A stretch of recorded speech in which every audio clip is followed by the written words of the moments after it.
Hey guys, so today we're going to talk about pillows. I'm doing like a little challenge where basically I'll go on ChatGPT and just like ask for a random word topic, and I kind of just got a riff off of it. So we're going to talk about pillows. It's interesting how pillows basically are where we lay our head, where we rest at night.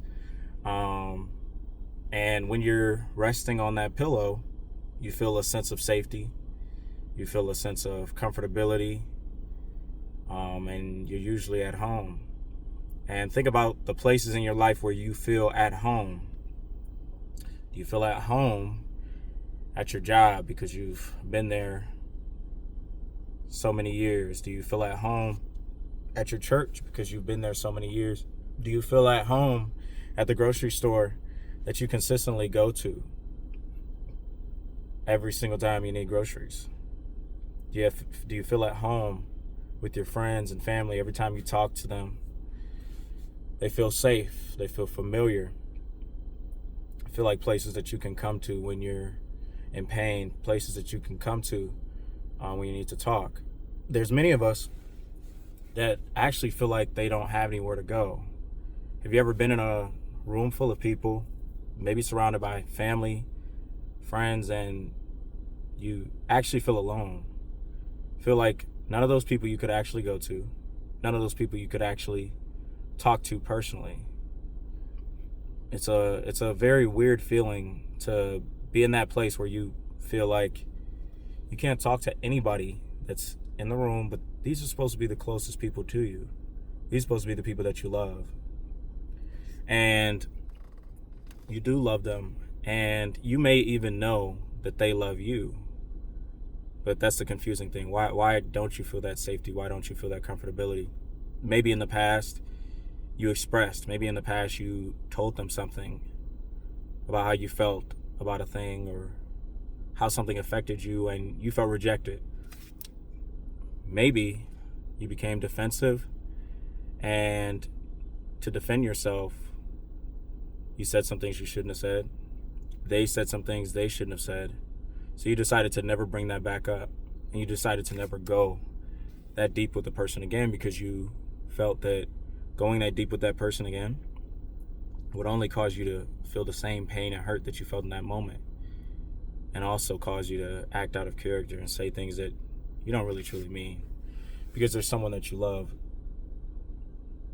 What's your character in regards to when you're in pain, in regards to when someone has wronged you and you bring it to them?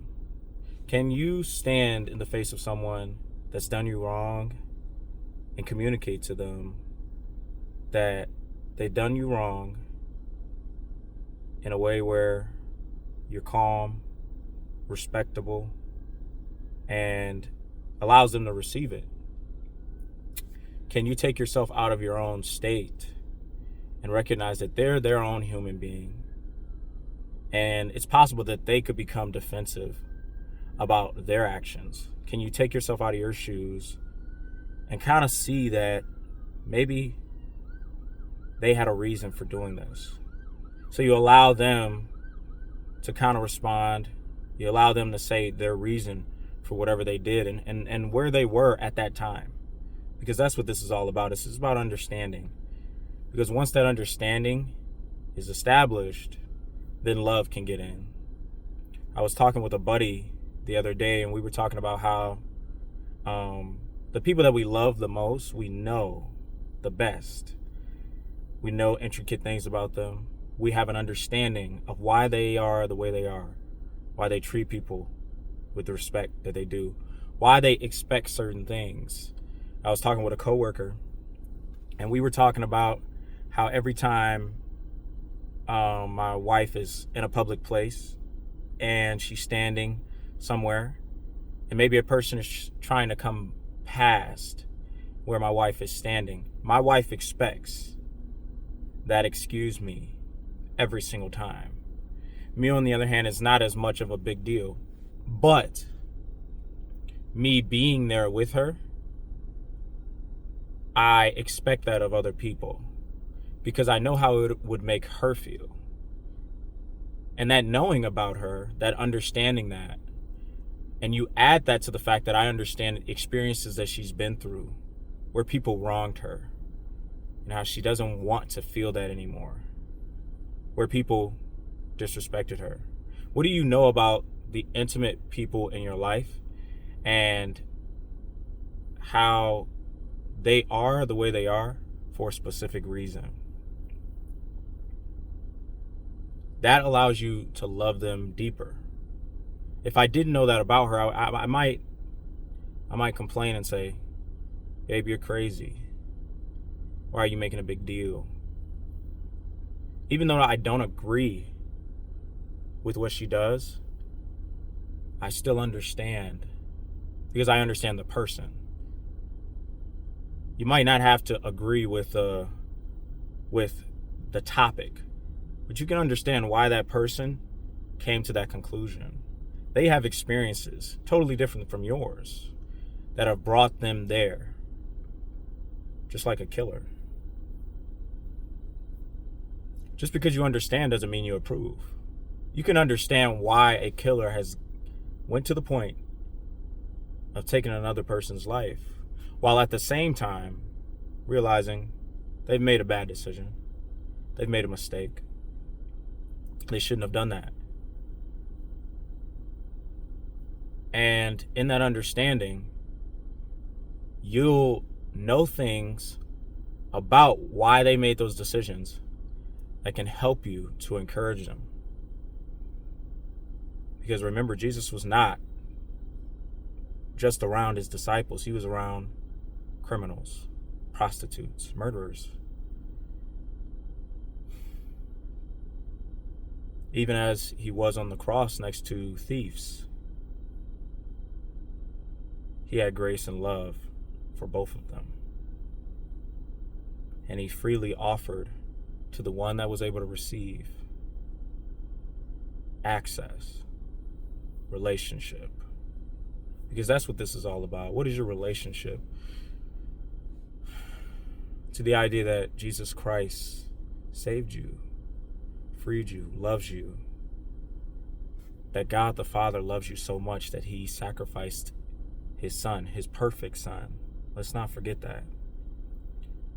And then his son chose to come down, humble himself enough to be born. This is powerful. To be born as a baby, needing his mother, needing his father to raise him up, to feed him, to clothe him, to provide for him.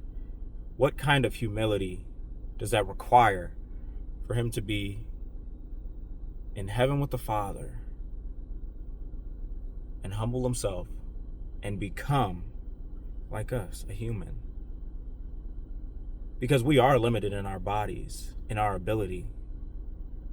Know this, Jesus did indeed feel pain when he received those 39 stripes.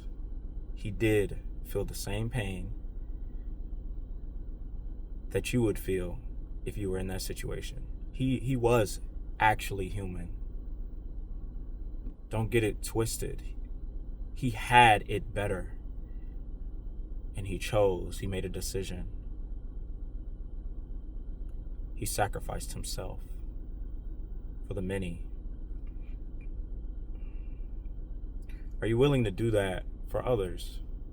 Maybe sacrificing your viewpoint, sacrificing what you believe, and being able to put that aside so that you can love them, so that you can meet them where they're at. I may believe in God and Christ, but that doesn't mean that I can't love on people that don't. That I can't love on atheists. I can't love on Muslims, Buddhists, people that follow religions that don't honor Christ. That doesn't mean I can't love them the same. If you make the fact that they don't agree with you a barrier, an obstacle, to loving them like Christ loved everyone, you're not living the way he intended for us to live. You're not operating through love, through compassion. One of my favorite scriptures is the scripture where Jesus says, I desire mercy. I actually want to figure out exactly what it is, but he says, I desire mercy. And I believe he was referring to all people. And he was talking to his disciples, teaching them how to interact with people. Realize that you loving the atheists, even when they don't agree or refuse to receive the love of Christ, that's more powerful than you stuffing down their throat doctrine. Doctrine is good. Doctrine is sound. But Jesus showed love for everyone, and he didn't require that they perfectly align. Because are you perfectly aligned? Am I perfectly aligned? No. If I were perfectly aligned, I would be like Jesus. But the only way for me to be like Jesus is for me to receive him. But have I received him if I can't love another? Jesus said it's greater for me to love an enemy than it is to love a family member. It's harder to love an enemy who's wronged you. It's harder to love someone who's disrespected you. It's harder to love someone who's mistreated you than it is to love someone who agrees with you. Those people at church that agree with you and are aligned in Christ, walk in the Spirit, we're one in the Spirit. It's easier. And it should be. But where the real challenge is when we enter the world and we see the turmoil, we see the confusion, we see people walking in lies, and we don't go forcing them to change, forcing them to bend. We come with love. And when they ask, we give them the truth. But what they will resonate with is the love. And that will be the most confusing thing for them. If they don't agree with me, why do they treat me as they do? With love and respect. I've said things to them concerning their beliefs. Well, why don't they hate me or dislike me? Why do they continue to treat me the same? This is something that I'm really preaching to myself, but I hope you guys are able to take something from it. Loving impartially. It's a practice. It's something that we all have to grow in, being able to love without judgment, being able to love everyone. Weirdly, when white people say that they don't see color, many people get offended. And that just keeps the division going, because that's exactly what the devil wants. He wants people to be divided. He wants people to see each other as groupings, as separate. But we all have the same Father. At the end of the day, we just look different. But God made us all. We have unique traits, but we are closely related because of the Father. So I implore everyone, you guys, to let go of any ideas as far as my specific race has to be acknowledged. My specific race has to be respected. Can you put that aside and recognize that this is a human being first? And I've met white people that have said those very words. I don't see color. And I respect it, because we shouldn't. we're not living in the past. And the past is important so that we do not continue making the same past mistakes. But if you're so clouded by what happened to our past ancestors, your great-grandparents, your grandparents, and you're not able to see the heart behind some people. There are many white people walking around that just love people, and that includes black people. I totally agree that that atrocity of slavery should have never occurred.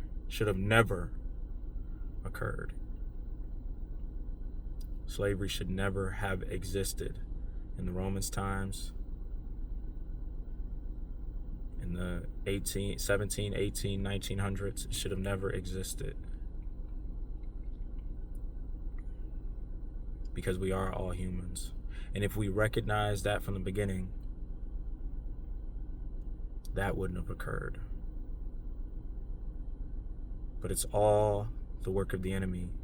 Division, not inclusion. It's one of his strongest tactics.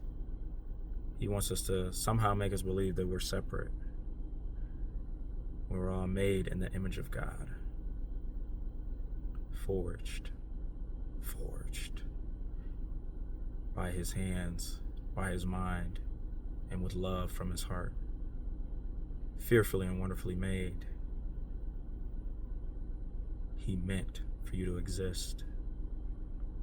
The 400 million sperm that didn't make it, but you are here. He meant you to be here, and you are. So I thank God for that. May you guys be blessed by this, and have a great day. Thank you.